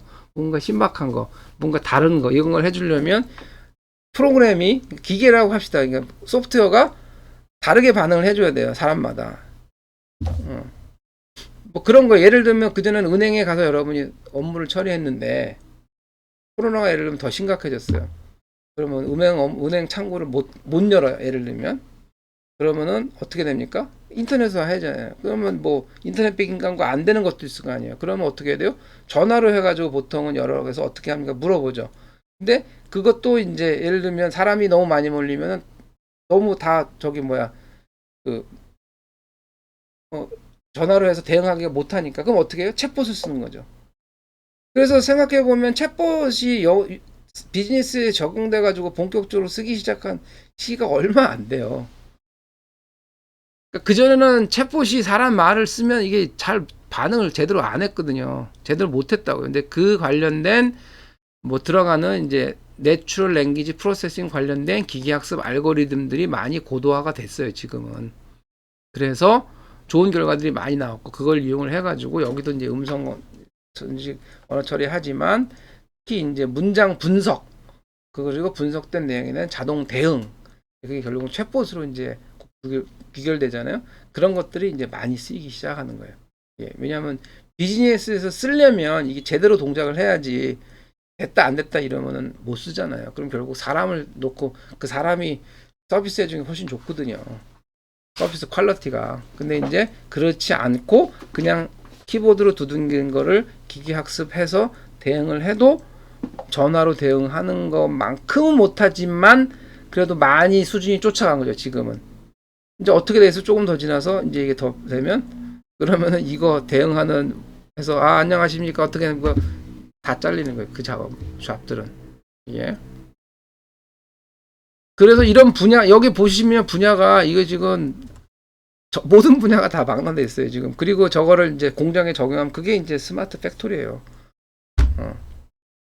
공장에서 나오는 데이터가 많잖아요. 그러면 그걸 이용을 해가지고 고장 같은 거 이제 프리딕션 진단해주고 얘 장비에다 다 센서를 잡아가지고 데이터 분석해가지고 이 장치가 언제 고장 날 것 같아요. 라고 이제 예측해주거든요. 가서 이제 딱 그러면 사람이 다 안 보고 그럼 워닝 뜬 것만 가서 탁 봐요. 그래서 전문가니까 그 사람 예를 들면 그러면 이제 전문가 10명 있으면 이제 8명 자르고 교대에서 한 명씩만 쓰는 거죠. 그 사람은 워닝 나오면 그거 보고 그거만 수리하면 되죠. 그러면 8명 인건비가 날라가는데 얼마나 커요. 회사는 당연히 이러한 지금 여러분이 보고 있는 것 같은 기계학습이 적용된 솔루션이라고 하는 것들을 도입하는데 적극적일 수밖에 없어요. 여러분이 사장이라면 도입하겠어 안 하겠어요? 당연히 해야지. 사람을 자를 수가 있는데. 그래서 기계학습이 적용된 스마트 무시 서비스의 핵심은 그거예요. 인건비를 줄이는 거예요. 사람을 자르는 거, 사람을 자르는 거. 그게 핵심입니다. 그 대신에 뭐가 필요하겠어요? 그 소프트웨어 누가 만들어? 지금 여러분 듣고 계시잖아요. 여러분 이거 다 석사과정, 박사과정에서 지금 이 과목 들으시잖아요. 여러분 같은 사람은 막 20명, 30명이 아니라 2,000명, 3,000명, 4,000명, 10,000명이 필요해요. 왜? 코딩 해줘야 되니까. 그게 데이터 엔진, 그게 기계학습 전문가잖아요. 기계학습 전문가는 더 많이 필요해요. 지금 숫자 갖고 안 된다고. 택도 없어요. 그거 다 못 만들어요. 왜냐 그런 프로그램을 만들면 뭐예요? 계속 누군가 고쳐줘야지. 데이터가 바뀌고. 그러니까 아까도 얘기했잖아요. 그걸 생각해요. 우리가 여러분이 기계학습 데이터를 가져다가 코딩을 해서 프로그램 소프트웨어를 설치했어요. 아까 뭐 데이터가 계속 쌓인다고 그랬잖아요. 온라인 데이터. 뭐 웹서버로 합시다. 그럼 거기다 설치해가지고 뭐 온라인 뭐 러닝 알고리즘, 인크리멘탈 러닝을 해가지고 신박하게 해서 싸서 잘 구현해가지고 잘 했어요. 그러면 그거를 1년, 2년, 3년 돌려서 계속 새로운 데이터가 들어왔을 때 얘가 처음 설치한 것만큼 잘 돌아갈까요? 그러면 좋죠. 그건 호플리고. 그러지 않을 확률이 더 높죠. 왜? 데이터가 계속 바뀌고 새로운 알고리즘이 나와서 그걸 적용할 여지가 너무 많다는 거죠. 결국 유지보수를 엄청나게 해줘야 돼요. 스마트한 솔루션일수록 유지보수가 비쌀 수밖에. 왜냐하면 더 전문가가 들어가야 되니까. 일반 코딩은 어떻게 돼요? 여러분, 그러니까 기계학습을 배제하고 그걸 생각해 보세요. 그냥 화면에 있는 거 이런 네모난 박스 붙이고 여기다가 이렇게 활용 분야라고 넣어주고 하는 이런 코딩하는 거 이런 거는 기계를 할 수 있죠. 이게 사람이 왜 필요해요? 이거는 그냥 학원에서 3개월 과정 거치는 사람이 툴 주고 비주얼 툴 갖고 한번 만들면 돼요. 그런데 지금 얘기했던 대로 데이터를 처리해서 그거를 신박하게 뭐예요? 다르게 반응하는 스마트한 알고리즘을 여러분 같은 사람이 고안을 했어요. 그러면은 더 필요하죠. 그런 사람은 더 인건비가 비싸고. 그래서 단순 코딩 부분은 기계로 가능해요. 지금도 가능합니다. 많은 툴들이. 근데 사람들이 착각하는 게 뭐냐면은 스마트한다는 서비스가 들어가는 알고리즘이든 솔루션은 여러분 같은 고급 엔지니어가 무지막지하게 필요해요. 왜냐면 계속 서비스 고쳐줘야 되거든. 안 그럼 얘가 안 스마트하게 돼요. 데이터가 바뀌는 거에 따라서. 그게 금방 와요. 그러니까 이거 스마트 솔루션은 회사로 보면은 그걸 해서 한번 팔아먹잖아요. 족쇄 채우는 거예요. 그러면 그거를 떨어내 보세요. 그러면 이런 거 아까 얘기했잖아요. 내가 엔지니어가 그러니까 전환되는 사람이 10명 있었는데 스마트 솔루션을 해서 스마트 채팅을 해가지고 2명만 남기고 8명 잘랐어요. 그 스마트 솔루션이 쭉 했는데 다른 회사들 한 것보다 이제 못해요. 그러면은 유지보수를 해서 이걸 업그레이드 해야지 이걸 뜯어내고 없애버리고 사람을 8명 더 도입하겠어요? 말이 안 되잖아요. 그러니까 결국은 그 디펜던시가 커질 수밖에. 그런 거예요, 이게. 이건 이제 보안 쪽에서 갈수있는데 그래서 시큐리티가 왜 자꾸 요즘 보면 안 올렸구나. 그 최신 자료 찾아서 우리 연구실은 내가 그런 메일로 돌렸는데 보안 쪽에서 자꾸 기계학습 쪽으로 들이밀고 이제 기계학습을 배워가려고 하는 이유가 뭐냐면 그 전에 보통 이제 그걸 인트루전 디텍션 시스템이라고 부르잖아요. IDS라고 부르는 거. 그러니까 생각을 해보세요. 제가 여러분들한테도 많이 얘기했지만 우리 랩 실원들한테 IDS라는 게 있는데 자, IDS는 결국은 지금 현재 있는 IDS는 대부분 어떻게 있냐? 룰 베이스예요. 그래서 룰 베이스로 돼 있어서 어떤 케이스나 어떤 데이터나 어떤 특정쯤에 패킷이나 데이터가 발견되면 얘는 나쁘네. 얘는 인트루전 그래서 삑삑삑삑 하는 형태로 돌아가요. 대부분이 IDS가 그렇게 돼 있다. 자, 그러면 거기에 들어가 있는 룰이라든가 IDS에 대한 새로운 기능들을 누가 넣어줍니까? 그게 보안 전문가 넣어줘야 돼요. 그렇죠? 그런데 인터넷 때문에 지금은 새로운 해킹 툴이라든가 그 방식이 너무 다양한 게 많이 나오고 있어요. 그리고 해킹 툴을 코딩 없이 만들거나 조작할 수 있는 내용들이 너무 많아요. 다크넷이나 이런 데 들어가 보시면은 너무 많아요. 그런 툴들이.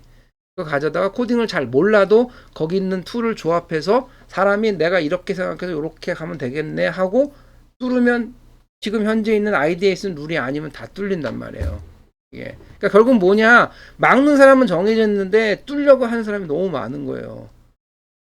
그리고 사람이 하니까 왜 여러분 게임도 컴퓨터랑 하는 것보다 사람이랑 총 쏘는 게 더 재밌죠. 왜냐하면 내가 총을 갖고 이렇게 하려는데 기계는 가면은 어떻게 하는지 반응이 정해져 있걸라. 그러니까 재미가 없다고 조금 지나는데 사람이라 하면 내가 했을 때 항상 반응이 틀려요. 어떤 사람의 본능에 따라서. 그러니까 당연히 보안도 이슈가 많아지는 게 컴퓨터가 전부 다 인터넷에 연결돼 있고 정보가 엄청 많은데 해킹 관련돼 왜 없겠어요? 저거 계속 모든 새로운 신박한 이슈가 나온단 말이에요. 그거를 일일이 다 보안 전문가가 언제 룰을 만들어줘? 그러니까 그걸 감당을 못 하는 거예요, 지금은. 그래서 여기 맨 밑에 보면 이렇게 돼 있죠. 이게 이제 2019년도 이클루 시큐리티라는 유명한 회사에서 이제 그러니까 유명한 게 아니라 이제 큰 회사에서 큰 보안 회사에서 만든 자료인데 이렇게 돼 있어요. 머신러닝 스페이스 데이터 어널리시스예요. 들어온 데이터를 머신러닝으로 분석할 수밖에 없어요. 이거는 그냥 미래가 아니라 이렇게 해야 돼요. 다른 방법이 없걸랑. 왜?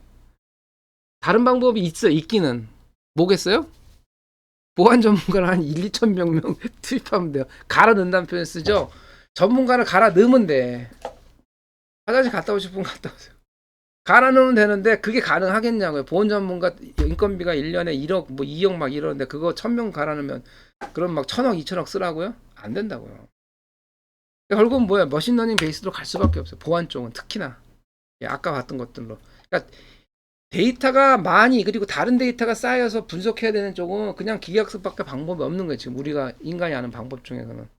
그래서 보안 쪽은 무조건 인공지능이 붙어 들어가야 돼요. 기계학습 알고리즘들이 지금은. 이건 국방 쪽에서 내가 그때 요청받은 거라서 국방 쪽 이런 게 있더라고요. 국방 전략 핵심 기술인데 여기도 보니까 전부 다 기계학습이에요.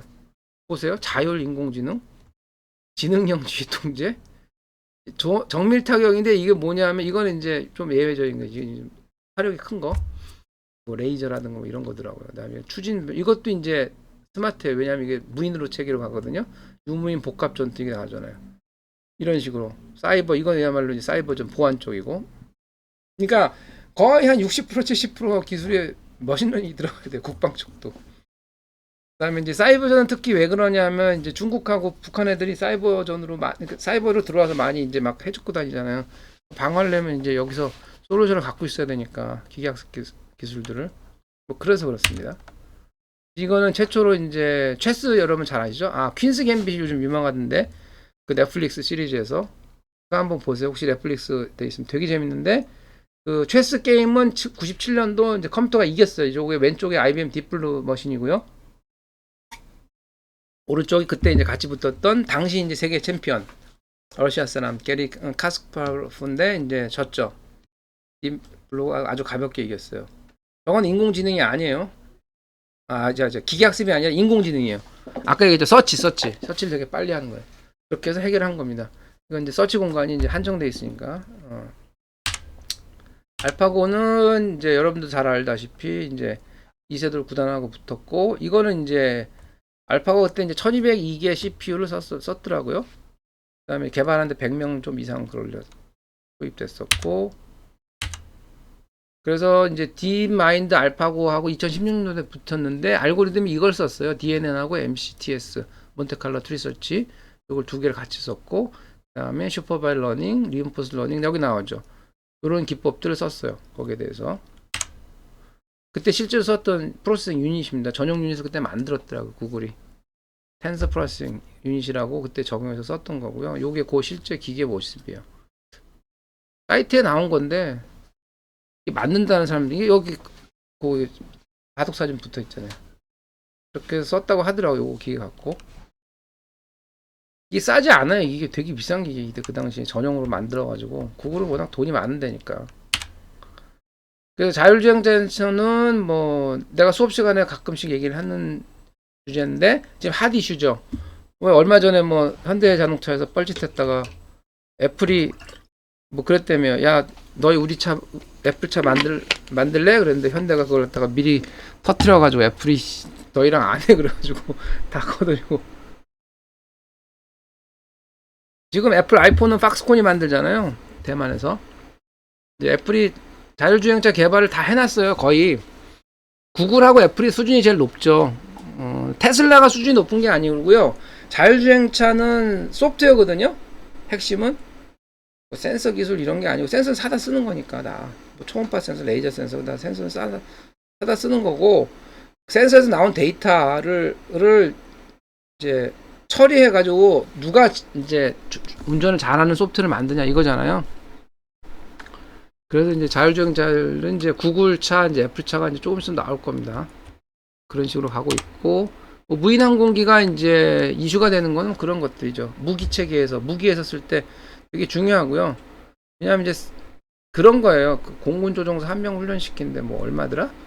그래서 이제 그렇게 한다 그러더라고요. 배틀을 하고 가다가 싸우다가 하면 튀어서 도망가는 게 낫대요. 왜냐면 비행기는 부서지면 뭐 돈 주고 사면 되는데 이게 조종사는 돈도 돈이지만 시간이 들어야 되잖아요. 왜냐하면 훈련시키는데 뭐 하루 훈련시킬 게 아니라 몇 년씩 훈련시켜서 해야 탑건이 되잖아요. 근데 탑건이 죽어버리면 돈도 돈이지만 그걸 언제 그 조종 기술을 획득할 거예요.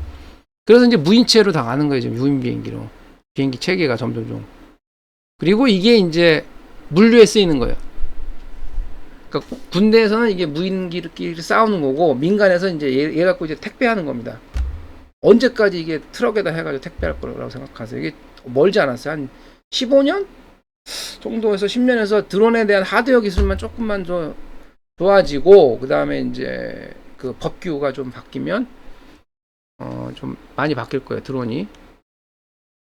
그다음에 요거는 이제 농업이나 이런 분야에서 많이 쓰인 알고리즘들 논문에 나와서 정리된 게 있더라고요. 서베이 논문에서 한번 잘라서 붙여놓은 거고요. 그 다음에 이건 이제 마지막인데 지금 우리가 쓰고 있는 컴퓨터는 여러분도 잘 알다시피 포인노임 아키텍처예요. 이게 내부 메모리 순차 처리 방식입니다. 그렇죠? 이거 아닌 컴퓨터 갖고 있는 사람 없죠? 지구상에 모든 컴퓨터가 이렇게 돼 있다고. 자, 근데 전부 반도체를 써요. 뭐냐? 계산을 할 수 있는 스피드에 한계가 있다는 얘기예요. 리미테이션이 있어서 여러분이 머리로 구현하거나 혹은 이미 이제 힘들다고 알려진 NP 컴플리트하다고 알려진 문제를 해결할 때는 폰 노이만 방식의 반도체 컴퓨터 갖고 해결이 불가능해요. 예. 그래서 어떻게 할 거냐? 양자 컴퓨터가 나와야죠. 양자 컴퓨터. 그러면 해결할 수 있는 문제들이 많이 생길 겁니다. 이제 컴퓨테이션, 이제 알고리즘 설계 방식도 바뀌어야 될 거고, 이거는 그런 거고요. 이제 파이썬 자바는 모르셔도 되고요. 이거는 수업 PPT 발표할 때는 이제 여러분이 기하학습을 배워서 이제 알고리즘 설계하고 내가 구현 실험을 해보고 싶다. 그러면 두 랭귀지 중에 하나는 반드시 아셔야 돼요. 파이썬을 적극 추천합니다. 이 툴이 더 많기 때문에. 자바도 나쁘지 않아요. 웨카랑은 워낙 출중한 툴이 있어가지고 자바도 괜찮습니다. 근데 이제 여러분이 랭귀지를 내가 프로페셔널하지 않지만 꼭 하나라도 더 배우고 싶다 그러면은 파이썬을 꼭 이제 배우시고요. 그 다음에 ML 툴 뒤에 이제 또 장수가 있어 많으니까 그거 선택해서 쓰시면 되고, 수학은 기본적인 난리지니까 그거는 반드시 리뷰해서 항상 공부하셔야 되고요. 그 다음에 개발할 때 데이터 확보 당연히 있어야 되고 하는데, 사이트가 우리나라에 내가 그 블랙보드에 올려 놨었는데 AI 허브라고 있어요. 데이터가 요즘 많이 생겼더라고 우리나라도. AI 허브 여기 걸랑이요? 여기에 뭐 이거 수조사 필요 없는 거고, 데이터가 많이 있어요. 데이터가 뭐 공공법률 있는데 요거는 이제 정제되는 데이터예요. 이런 식으로 기계학습용으로 정제된 데이터가 많이 있어요. AI 허브에. 그 다음에 또 하나는 뭐가 있냐? 정제되진 않았지만 디지털화된 공개 데이터. 이게 데이터.점 공공 데이터다 곡해요. 여기 보면 정부에서 공개한 공공 데이터가 나와 있습니다. 이게 국가 데이터가 이런 분야에 사회복지, 산업고용, 행정, 부동산 쪽 관심 있으면 적어보세요. 부동산 데이터도 많아요. 이런 식으로. 근데 이제 이거는 기계학습용 데이터는 아니고 데이터를 그냥 디지털화해서 공개한 거니까 이거를 기계학습에 쓸 수도 있어요. 당연히 디지털화되어 있는 데이터니까 레이블도 붙어 있는 것들도 많고, 이게 그래서 데이터는 국내에서 요 두 개 정제되어 있는 거, 여러분이 이제 기계학습을 딱 바로 쓰고 싶다 그럼 AI 가서 보시고 요거를 해서 이제 요번에 이 중에 하나 선택해서 이제 레포트 내고 이렇게 하려고 해요. 시험이 여러분 중간 기말고사 때 요걸 한번 써보시고, 아니면 해외에는 뭐 아는 사람도 있겠지만 캑을, 이게 훨씬 좋아요. UCI보다 이게 있고요. 여기에 데이터가 또 많이 있습니다. 데이터가 이건 해외에서 제일 많고, 그 다음에 내가 기계학습을 진짜 잘 모르니까 나는 쉬운 걸 좀 해보고 싶다. 그럼 UCI에 있어요. UCI 어바인에 머신러닝 데이터가 있습니다. 리파지터리에 요거는 좀 클래시컬한 데이터들이 많이 들어있죠. 데이터들이 요게 4세트. 여기에 요 정도만 보면 다른 것들은 더 필요한 거 여러분이 이제 그때 인터넷에서 찾아서 있으면 좋고, 없으면 뭐 데이터를 어떻게든 취득을 해야죠. 그렇게 하셔야 될 거고. 그 다음에 이거는 이제 참고 삼아 그때 넣어놨던 건데, 이게 이제 최초의 IC 뭐요? 이게 IC 회로예요. 인터넷 반도체 이거 실리콘 해가지고 만든 거예요. 그 다음에 스티브 잡스 살아있을 때 옛날 사진이네. 스티브 워즈니악하고 에리 페이지, 그 다음에 세르게이 브린, 구글 이제 창업자죠. 지금 이제 경영 다 안 하죠, 이 사람들 다. 그 다음에 요건 이제 그 관련된 잡스 영화였고, 그 다음에 기초는 수학은 이런 게 필요해요. 선형대수, 확률 통계, 최적화 이론 필요하고, 파이썬, 자바, 스칼라인데 이제 만약 여러분이 아까 얘기했듯이 그냥 자바를 알고 있다 그럼 자바 쓰십시오. 그냥 쓰면 되고, 내가 또 새로 배워보고 싶다 그러면 1순위 파이썬, 2순위가 스칼라예요. 자바보다는 3순위로 갑니다. 기업체에서 직접 요즘 뭐 웹이나 이런 거 구현할 때는 대부분 태반의 자바를 쓰긴 하지만 기계학습에서는 툴들이 파이썬, 스칼라가 더 좋은 툴들이 많아요. 예, 그래서 그런 거고요. 툴은 이제 데이터는 아까 이거 소개했던 거고, 파지터리 내가 이 수정을 해놓을게요. 아까 했던 AI 허브, ML 툴이 이런 것들이 있습니다. 사이클런, 파이토치, 텐서플로, 웨카. 그냥 파이썬도 처음 배우고 툴도 처음 배운다. 파이토치로 하는 편이 쉬울 수도 있어요. 초보자들이 접근하기 쉽더라고요. 파이토치가. 뭐 그런 거 상관없이 한번 골고루 보고 싶다 그럼 사이킷부터 접근하십시오. 사이킷에서 텐서로 넘어가는 게 좋아요. 예. 그 다음에 파이토치를 하던가. 웹카닉은 자바로 되어 있습니다. 이거는 이 세 개는 전부 파이썬으로 되어 있고 파이토치잖아요. 그렇게 해서 이게 이제 장표의 마지막이고 이렇게 해서 공유를 일단 끄고요. 공유를 중지 하고 자 그래서 하시고 세미나가 이런 식으로 여러분이 이제 PPT를 올리고 발표하고 다른 사람 듣고 필요하면 질의응답하고 이런 식으로 진행이 될 겁니다. 웹EX를 통해서 현재 이제 쭉 해서 들으셨던 것처럼 진행을 하고 다른 질문들은 뭐 성적은 뭐 대학원 세우는 절대 평가니까 뭐 그거는 큰 걱정들은 안 하셔도 될 것이고 뭐 중간 기말고사 아예 안 된다 이런 거만 아니면 그거는 이제 성적은 그렇고 이제 여러분 이 과목에서 얼마나 배워가냐 이제 각자 이제 그거는 각자의 몫이니까 이렇게 보시면 됩니다. 자 그러면 이제 오늘 예정했던 수업 내용은 다 여러분들한테 말씀을 드렸으니까요. 1시간 반 정도 얘기했으니까 충분히 얘기를 했고 이 정도로 첫 주를 끝내고 이제 다음 주는 내가 툴들을 좀 소개하면서 이번 학기에는 좀 수업을 그 실제 데이터를 이용을 해가지고 얘가 어떻게 처리되는 과정까지 좀 포함해서 이렇게 수업에 좀 넣으려고 좀 준비를 좀 했어요. 그러니까 그걸 통해서 좀 여러분들한테 보여줄게요. 근데 이제 화면 공유가 조금 오늘 느리진 않았을 거예요. 그다지. 근데 이제 조금 미진한 부분이 좀 있었는데 준비가 들어가지고 그걸 다음 주에는 좀 보강을 해가지고 더 재미있게 수업을 할게요. 다음 주에는. 자 오늘은 요 정도에서 마치고 그 다음에 한 가지 당부사항은 여기 보면 채팅창이 있어요. 여시면 근데 이제 한 분만 지금 채팅을 해서 잘 보입니다. 그러니까 질문을 여러분이 말로 해도 되고요. 웹이엑스니까 아니면은 말로 하기 좀 쑥스러우면 채팅을 해도 돼요. 그럼 내가 채팅을 항상 보고 있거든. 내가 지금 화면을 3개를 쓰고 있어요. 그래가지고 본 채팅창을 오른쪽에 놔두고 가운데 있는 걸 지금 보면서 이제 내가 고개를 이렇게 돌릴 때는 오른쪽에 있는 걸 보는 거거든요. 채팅을 이렇게 해가지고 혹은 이제 크롬을 누르는 걸 보거나 이렇게 해서 진행을 하니까 여러분 얼마든지 무슨 내용이든 그냥 채팅을 쓰십시오. 써서 질문을 하셔도 게 좋아요. 본인이 궁금한 게 있으면 예. 끝까지 참았다가 그걸 기억해서 질문을 해도 되고 그 당시에 해도 되고 그렇습니다. 자 그러면 이제 요걸로 해서 일단은 이거 녹화를 내가 웹에다 안 하고 지금 따로 해서 유튜브에다 올릴 거거든요. 유튜브가 아니란다. 유튜브에 올릴게요. 그래서 유튜브에 여러분 다른 들이 있어서 우리 블랙보드는 좀 이게 용량 제한이 있어가지고 올리고 내가 링크를 올려줄게요. 블랙보드에다가 그걸 보십시오. 오늘 녹화된 거 혹시 더 보시고 싶으면 자 그러면 이걸로 마치고 미팅을 종료를 하겠습니다. 자 다음 주에 보십시다. 수고하셨어요. 미팅 종료.